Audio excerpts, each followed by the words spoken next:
Tribunal de Justiça do Estado de Goiás está entre as lideranças no ranking dos tribunais de justiça do país. Pela segunda vez, a comarca de São Luís de Montes Belos recebe o programa Mutirão Previdenciário. Fórum de Aparecida de Goiânia ganha novas árvores dentro do programa Quem Planta, Cuida. E em nossos estúdios vamos receber o desembargador Luiz Cláudio Veiga Braga. Ele vai falar conosco sobre a Coordenadoria Estadual da Mulher em Situação de Violência Doméstica e Familiar e de Execução Penal. Tudo isso e muito mais é o que você acompanha a partir de agora na sua revista eletrônica semanal da Justiça Goiana.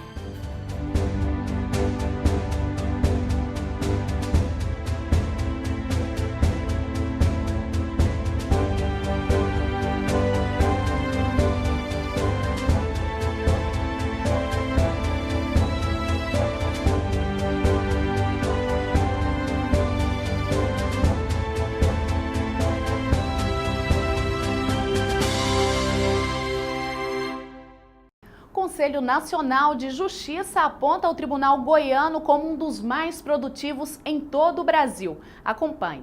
Os bons resultados dos programas criados pelo Judiciário Goiano, entre eles o Justiça Ativa e o Mutirão Previdenciário, fizeram o Tribunal de Justiça do Estado de Goiás ganhar destaque nacional. De acordo com os dados da 10ª edição do relatório Justiça em Números, divulgados pelo CNJ, o Tribunal Goiano está na primeira colocação nos índices de produtividade entre os tribunais de médio porte, ficando atrás apenas de 2 tribunais considerados de grande porte de todo o Brasil. Nós tivemos destaque em nível nacional das metas nacionais de nivelamento pelo CNJ, fomos o tribunal com maior desempenho, com melhor desempenho no Brasil. Só perdemos para 2 tribunais grandes, mas ganhamos de 3. E isso se deve a esse amadurecimento, como eu já disse, principalmente na condução, na implantação e condução de alguns programas de julgamento em regime de mutirão, como o programa Acelerar, na sua modalidade previdenciário. Nós temos, em 2, 3 dias, os colegas que se especializaram na matéria previdenciária, eles conseguem dar 300, 400 sentenças, baixando 400 processos. É um número muito significativo. Junto com o programa Acelerar também, nós temos a Justiça Ativa, que tem dado muito bons resultados. Nós estamos reformulando a Justiça Ativa a partir de nossas experiências, inclusive no enfrentamento das metas de nivelamento, tornando a Justiça Ativa ainda mais produtiva, ainda mais eficiente. E nós temos a Secretaria da Gestão Estratégica, que tem nos ajudado muito, junto a tanto a Corregedoria Geral da Justiça como a Presidência, a enfrentar com mais eficiência o desafio de julgar mais processos do que entra. De acordo com o relatório, o Tribunal de Justiça do Estado de Goiás alcançou 103,45% de produtividade na meta 1 do CNJ, que prevê o julgamento de mais processos de conhecimento do que os distribuídos por ano, e 97,4% do índice de produtividade comparada em 2013. O Tribunal Goiano também registrou no ano passado taxa de congestionamento de processos de 62,3%, valor abaixo da média nacional, que foi de 74,5%. A meta, ela, por ser um desafio, ela incentiva, ela motiva os servidores, juízes e servidores a darem mais de si do que aquilo que já estavam produzindo. E isso tem gerado um sentimento de competitividade muito positivo. Nós não perdemos a qualidade das nossas sentenças, nós não perdemos a qualidade da prestação de serviço jurisdicional, mas estamos conseguindo com isso fazer mais produtividade com o mesmo número de servidores e magistrados e até mesmo às vezes com menos magistrados e menos servidores. E isso eu acho que é o diferencial que coloca Goiás à dianteira de todos os outros tribunais brasileiros. O bom desempenho se deve ao esforço concentrado da Presidência do Tribunal de Justiça do Estado de Goiás, da Corregedoria Geral da Justiça de Goiás, da Secretaria de Gestão Estratégica, da Diretoria de Recursos Humanos, magistrados, servidores e todos os órgãos da instituição. Diretor do Foro de Goiânia empossa 5 novos escreventes. Confira. O diretor do Foro da Comarca de Goiânia, Átila Naves Amaral, empossou 5 novos escreventes. Eles foram nomeados no último concurso realizado em 2012, que prescreveu agora em setembro. O estado de Goiás possui mais de 1.300.000 processos e 40% desses são administrados por 90 juízes só na capital. Ressaltar aqui a boa vontade do presidente, desembargador Ney, sempre que nós verificávamos o surgimento de vagas, ou por aposentadoria, ou por afastamentos, por motivo qualquer, o presidente prontamente nos atendia e fazia essa nomeação, tanto é que na 1/10 hora do concurso, do prazo do concurso, nós conseguimos nomear esses 5. São mais 5 servidores, vem reforçar a atividade fim, né? Nós temos uma dificuldade muito grande hoje em Goiânia. Goiânia precisa passar por um remodelamento, nós temos um número hoje insuficiente de juízes na capital, nós temos 90 juízes em Goiânia que cuidam de 40% do movimento do Estado. Os outros 60% estão a cargo de 250 magistrados. Goiânia precisa passar por essa transformação, tanto em termos de juízes quanto de servidores. Mas são 5 novos servidores, chegam com uma força de trabalho renovada para nós, né? E é com grande alegria e satisfação que nós damos as boas-vindas a esse grupo. Magistrados poderão participar de seminário de perícia criminal. Acompanhe.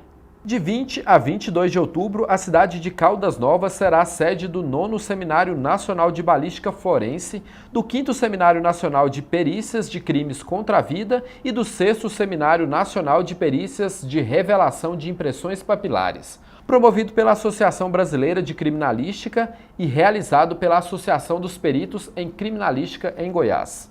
A gente é acionado através da Delegacia de Polícia, que comunica um crime cometido naquele endereço. Nós deslocamos até esse local.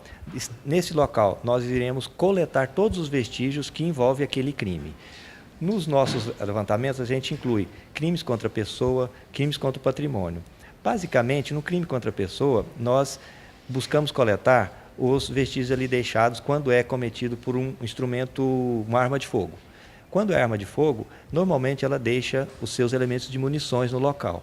Então a gente faz essa coleta de elementos de munição e encaminhamos para a seção de balística.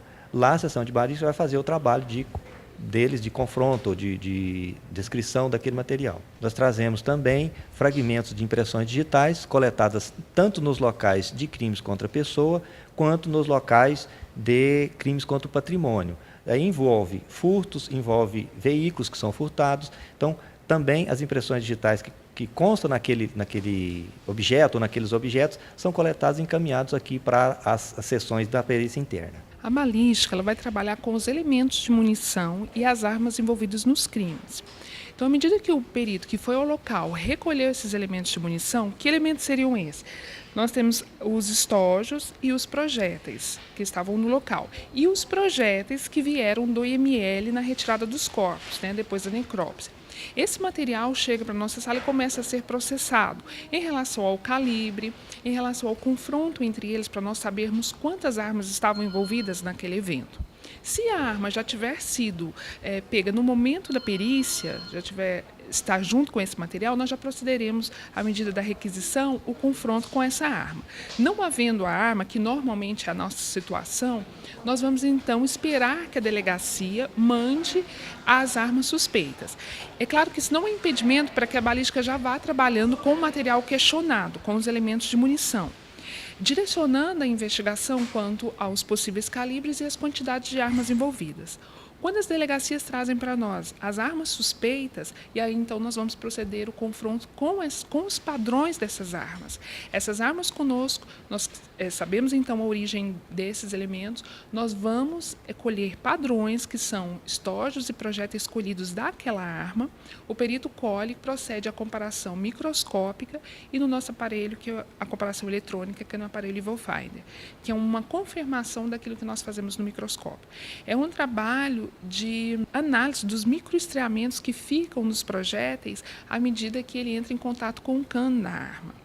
Então, nós temos condições de gerar resultados positivos, negativos e inconclusivos. O perito, a partir do momento que ele vem do local de crime, ele traz para a gente não só fragmentos de impressões papilares que foram revelados por ele no local, mas também objetos diversos que não puderam ser trabalhados naquele local.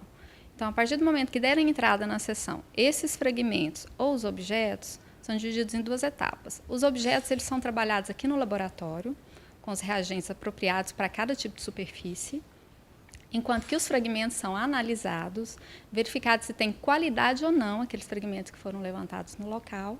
Se tiverem qualidade, eles estão aptos a ser realizado um confronto, para ser emitido um laudo de confronto, caso se tenha um suspeito. No caso dos objetos, após essa pesquisa, né, com a aplicação dos reveladores apropriados, aqueles em que foi encontrado um fragmento com qualidade. Esse fragmento ele vai ser ou fotografado ou levantado com uma fita adesiva, para que a gente possa utilizar esse fragmento também na realização de confrontos. A partir do momento em que se termina essa pesquisa nos objetos e a pesquisa nesses fragmentos, é então emitido um laudo papiloscópico aqui da seção, e aí esse laudo ele vai ser juntado ao laudo de local do perito, porque ele é um laudo complementar a esse laudo de local do perito. O evento é destinado para diversos profissionais, entre eles magistrados. A inscrição para o evento está disponível no site www.criminalisticagoias.com.br. O Agenda Judiciária volta em instantes. No quadro Justiça em Foco, vamos falar da Coordenadoria Voltada para a Mulher. Até já!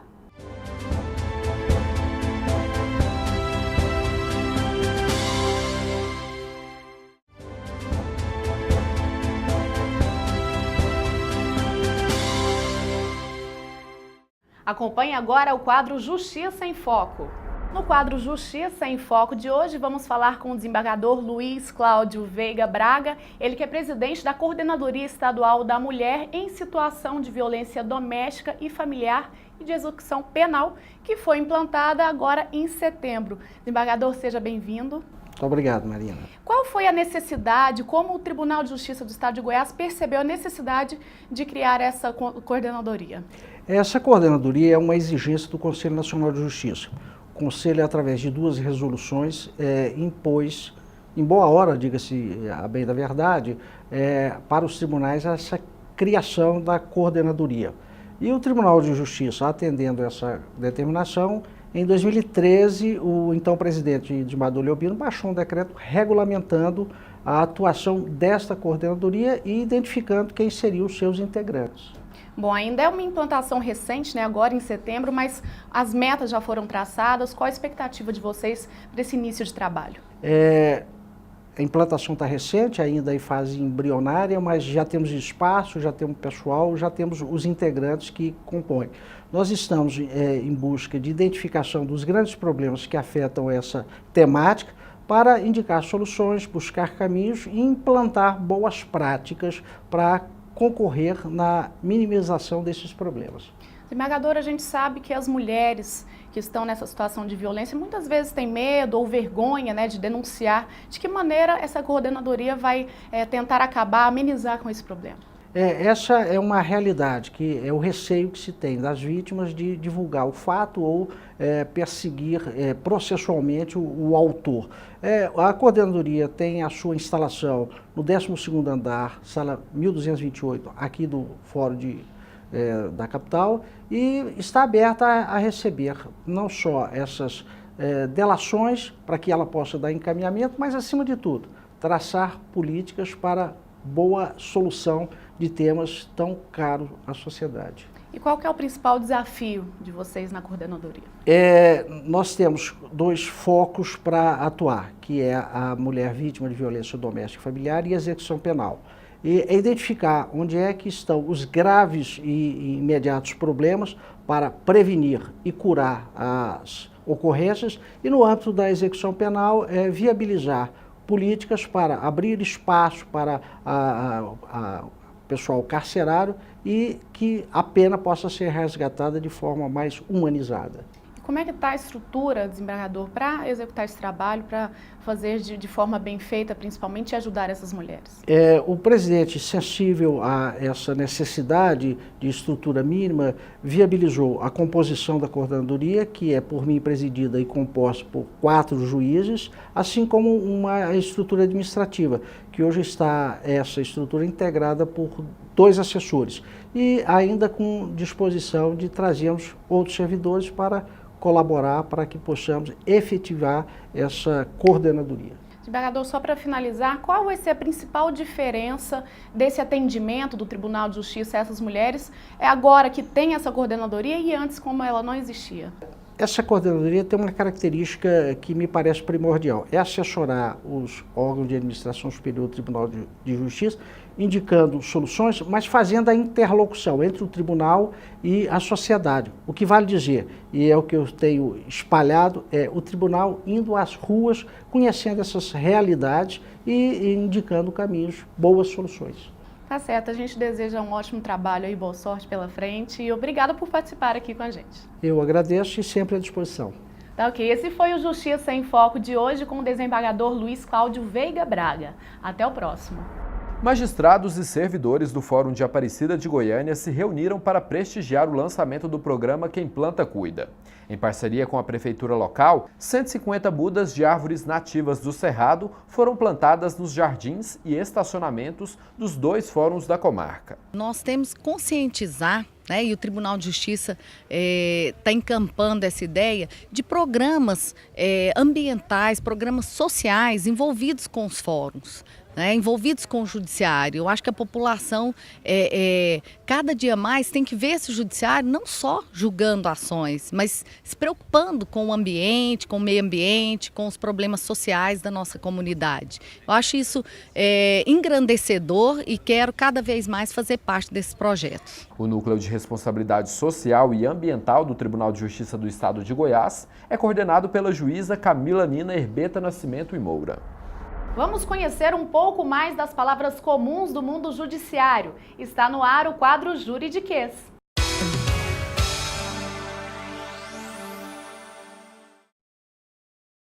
Bom, relator, quando nós temos na justiça os julgamentos feitos pelo juiz singular, geralmente um juiz que é um juiz só, de primeiro grau, e quando tem algum recurso de uma sentença do juiz, vai para o julgamento colegiado. Nesses julgamentos são feitos por mais de um juiz, na verdade, geralmente três juízes.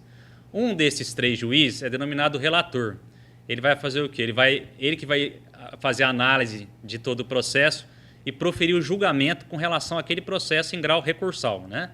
E aí os outros 2 juízes poderão acompanhar o voto dele ou serem contrários ao voto e aí, por maioria, acabarem saindo vencedores e ele, que foi o relator, o voto vencido. Caso o voto do relator seja acompanhado, né, pelos outros 2 juízes, a votação em segundo grau será por unanimidade.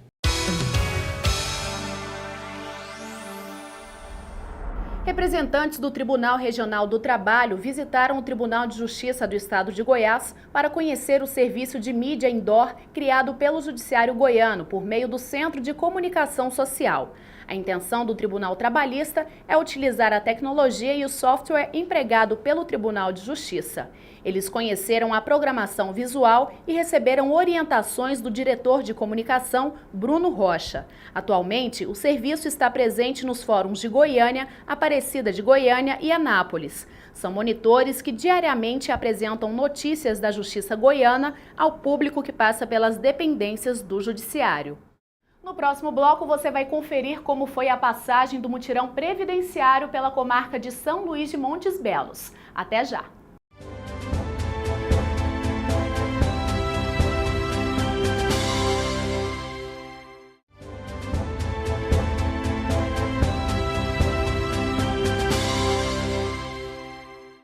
A comarca de Itapirapuã recebeu a equipe do Judiciário para a entrega da reforma do Fórum. Confira.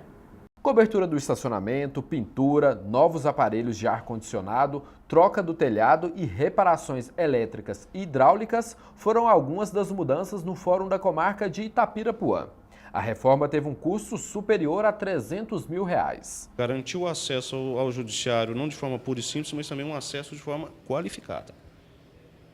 Essa reforma tem esse significado e passa essa mensagem de escolha muito clara e de prioridade estabelecida pela gestão atual. Esta é a 9ª obra entregue na administração do desembargador Ney Teles de Paula. Nesta gestão, a preocupação é levar ao servidor e magistrado do interior do Estado uma maior comodidade e modernização das ferramentas de trabalho. A atual gestão do desembargador Ney tem demonstrado uma preocupação muito grande no que concerne a garantir uma estrutura adequada para que os servidores possam trabalhar de forma condigna e produzindo melhor em benefício da sociedade. Essa tem sido uma das tônicas principais e uma das maiores preocupações dessa atual gestão.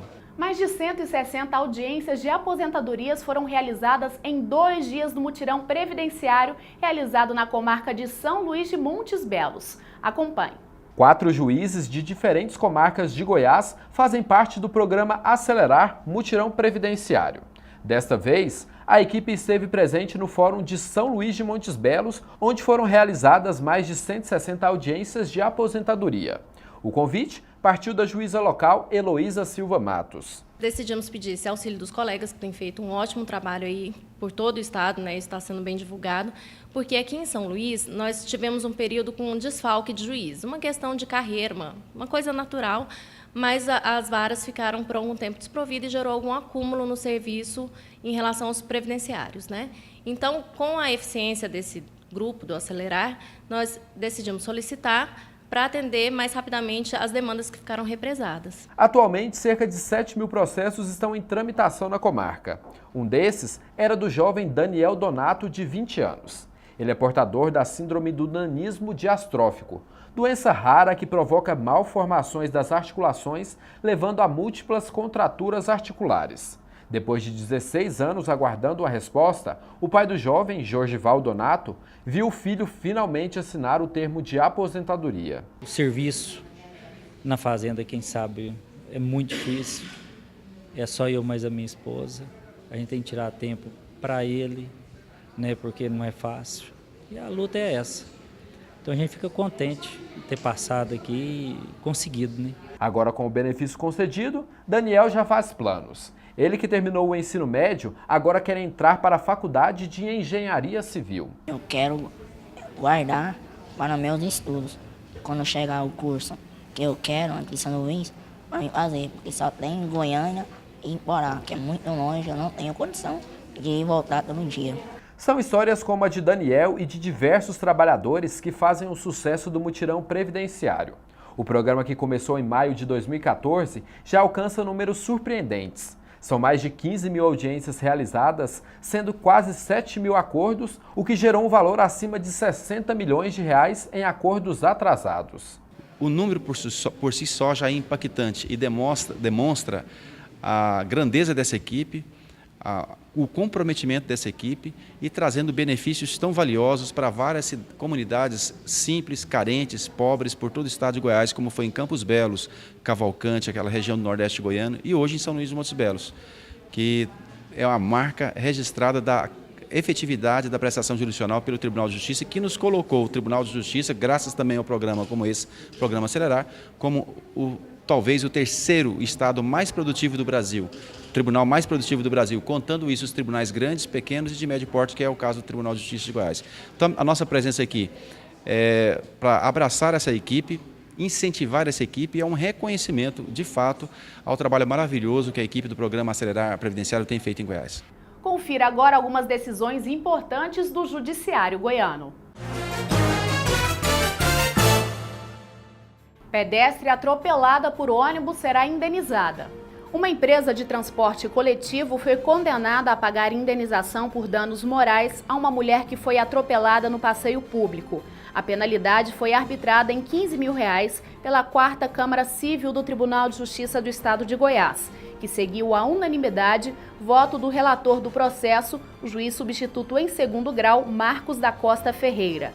O valor do seguro DPVAT, que foi pedido também pela vítima, deverá ser abatido do montante. Banco terá de devolver dinheiro de produtor rural que não foi informado sobre aplicações. Ao contratar serviço de uma empresa, o cliente tem o direito de acesso a todas as informações e possíveis advertências dos termos de adesão. Com base nessa premissa, o juiz da comarca de Piracanjuba, Gabriel Consigliero Lessa, sentenciou a uma cooperativa a devolver o dinheiro de um produtor rural que assinou por engano um plano de previdência privada em vez de uma aplicação financeira de curto prazo. Advogados que não compareceram às audiências são multados em 10 salários mínimos. A juíza Placidina Pires, da 10ª Vara Criminal de Goiânia, condenou 4 advogados ao pagamento de multa por não comparecerem às audiências criminais designadas para seus constituintes, abandonando a causa sem apresentar motivo. A penalidade foi arbitrada no valor de 10 salários mínimos a favor do Tesouro Estadual. Veja a agenda do Judiciário Goiano para os próximos dias.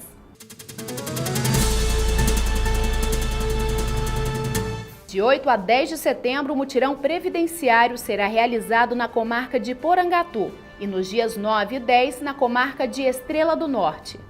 Vamos homenagear juízes e desembargadores do Tribunal de Justiça do Estado de Goiás que fazem aniversário nos próximos dias. Flávio Pereira dos Santos Silva, dia 4, comarca de Cachoeira Alta.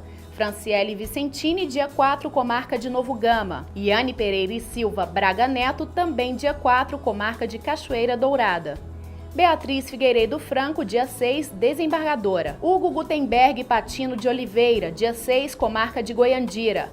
Messia Batista Leite da Fico, também dia 6, comarca de Goiânia. Sérgio Mendonça de Araújo, dia 6, juiz substituto em 2º grau. Lúcia do Perpétuo Socorro Carrijo Costa, dia 8, comarca de Nerópolis. Ricardo de Guimarães e Souza, também dia 8, comarca de Orizona. Chega ao fim mais uma edição do Agenda Judiciária. Obrigada pela sua companhia, uma ótima semana a todos e a gente se encontra no próximo programa.